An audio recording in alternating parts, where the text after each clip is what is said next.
Let's start with the latest on the oil horrors and BP's so far failed efforts to contain it. Senator Bill Nelson is a Democrat from Florida, and Bernard Charbonnet is the former New Orleans Port Authority chair. Gentlemen, thank you. Let's start with Senator Nelson. We've got the frightening news now that the oil spill is within several miles of the Florida Panhandle. What should be done to stop the damage, sir? The well's going to continue to gush. You got the news also, Chris, I guess, that the diamond-tipped saw is not working. It's stuck. So if this gushes on for another several months, we're going to fill up the Gulf with oil 10 times the Exxon Valdez. And that means it's going to continue to get all over the Gulf Coast, and it'll get in the loop current and go to the east coast of Florida. So what we need is a massive effort that is skimming that oil off, trying to keep it away from the coast, away from the beach, away from the wetlands, that we've seen it do so much damage to the wetlands already in Louisiana.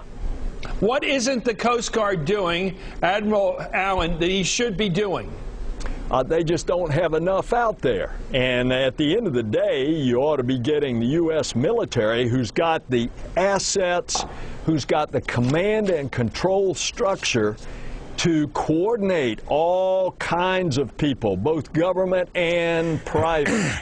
I mean, this is an all-hands-on-deck kind of operation with all of this oil continuing to gush for several months. Does Mullen, Admiral Mullen, the head of the Joint Chiefs, does he have any idea what he should be doing? Have you told him what you think he should be doing that he's not doing? He apparently said he's doing what he's been told to do. What do you think he should be doing? Well, what he said, if you listen to what he said yesterday on the talk shows, he said that they don't have the technical capability that BP does with regard to trying to stop the well. I'm not talking about that. I'm talking about a massive effort to try to scoop that oil up, to skim it up, to burn it up, so that it doesn't ever get to the coast. And, of course, some of it's going to get to the coast. Does the Navy have the assets to do that, sir? Well, it certainly has the command and control capability of organizing those assets, private assets as well. Have you asked the Navy if it has enough boom equipment to do it? Do they have it, as you know? Do they have the inventory of equipment they need to conduct this effort to prevent Florida from being hurt any worse than it will probably be hurt by this? The Navy doesn't, but they certainly have the capability of organizing it. Okay, so we're at ground zero after 5-6 weeks of this? In other words, nothing's been done to protect Florida, you're telling us, at this point. Well, we've had 5 or 6 weeks of grace period because the wind's been blowing toward the west and has kept it away from Florida, but now the wind's shifted and it's coming to Pensacola Beach. Have we used that grace period to prepare Florida?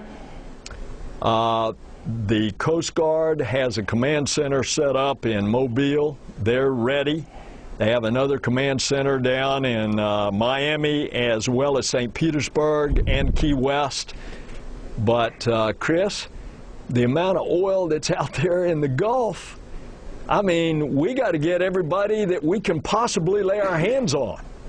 Do you think the country is recognizing the economic damage that can be done to a state like Florida on your Gulf Coast, where you have already a serious real estate depression, where there's real problems and wealth decline in that state, and this is going to damage it more, drive prices down even lower, and really drive down the value of Florida? Does the president know this? Have you talked to him about what's at stake here and why extreme measures ought to be taken to keep that oil from hitting the beach there? The short answer to do people realize this, the short answer is no.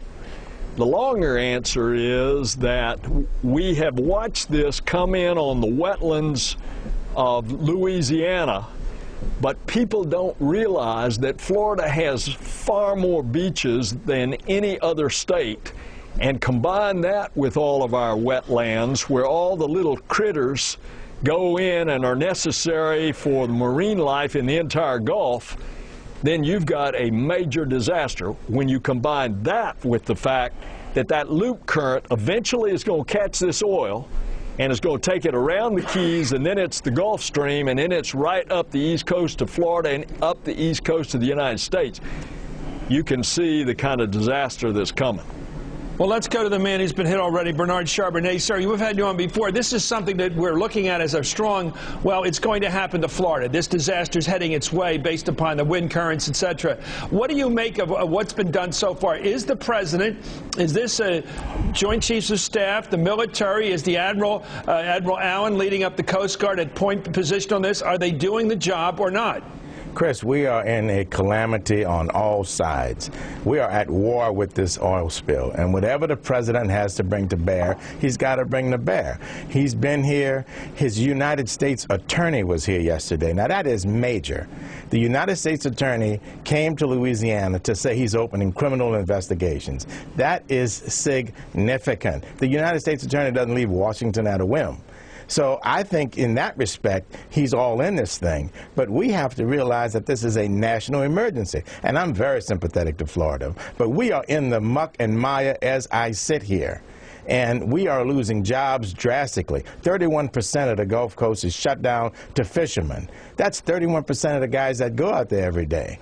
We have a 6-month moratorium on deep water drilling. That's 7,000 guys who roustabouts who work on these rigs every day. We are being hit drastically as I sit here. Let me just ask you this. What do you think of BP? BP apparently has signed permits when it began this drilling, saying that they could handle a spill 10 times this big. And they're proven for now, 5 going on 7 weeks now, I should say 6 weeks going on 7, that they don't have the capability. They keep experimenting. They keep throwing things against the wall to see what will work. We're all in this country going to be experts on failed efforts. We're all going to know about cut and cap and about junk shot and all this other stuff. We're going to learn each one of these. It's a national education in what won't work. That's what's going on now. So BP did not have a plan to deal with a spill. They had a plan to give us one exhibit of failure after another, and that's what they've done. This country, it's like watching a terrible sports event, one after another of a disastrous attempt by this feeble-minded company to deal with a disaster it created. But more importantly, Chris, each disaster is hitting Louisiana. We've had Katrina, we've had Rita, we've had Gustav, and now we've got BP up our backs. And no one's here stopping this thing. So think about how we feel about BP. And believe me, I was in Grand Isle Friday. The people in Grand Isle know who the culprit is. They are oil people. They work in the river. They work on the Gulf. They know it's BP. They're not blaming the president as much as the president is. He has to assume every calamity because he's the president. But at the end of the day, the people in Louisiana know oil, they know fishing, they know the Gulf, and they know it's BP. Let me go back to Senator Nelson about the worst-case scenario. We're hearing about a worst-case scenario. You've heard it, Senator. Of course, you're most concerned about this as a senior senator. What do you make about this worst-case scenario? This is going to go on till Christmas. Dumping oil at the speed it's dumping it now, at the incredible volume of hell going on in the Gulf of Mexico, will just get worse and worse, double or triple what's already happened before this is over, and before that well empties out, I suppose, is what happens here. Your thoughts? It took a year to get the well down in the Bay of Campeche off of Mexico back in 1979 stopped, and it was only in a few hundred feet of water. Yeah. Let's hope that they hit the mark and are able to stop this and fill up with cement the final 2,000 feet of this well down just above the oil reservoir, which would be 11,000 feet below the seabed. If that'll work, then you can stop it. But by that time, on what is now already been said is gushing out, you will have had 10 times the Exxon Valdez amount of oil in the Gulf of Mexico. Mr.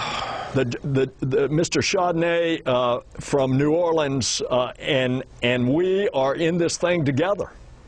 And it's just sadly hit him first.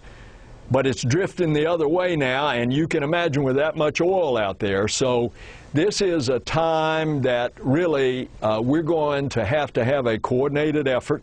The Secretary of Commerce right now is considering an emergency declaration with regard to assisting the fishermen. Look how much of the Gulf is off limits to fishing now. And well, this Senator, I hear that the plan now, if you want to call it that, is there's nothing to stop this oil gush from reaching Florida at this point. Nothing stands between the oil and Florida beaches. And the plan is for the oil to hit the beaches, and after it's hit the beaches, to begin sort of this pathetic, spoonful by spoonful cleanup effort on the beaches. Is that your understanding of what's going to happen in the next couple of months? That's part of the plan, but what I'm saying should be done, that it should never get to the shore in the first place. They ought to be going out there with all the skimmers, the scoopers. Okay, well, good luck. Thanks. It doesn't look like they're going to do it. Thank you very much, Senator Ben Nelson, Bernard Charbonnet. Thank you, gentlemen.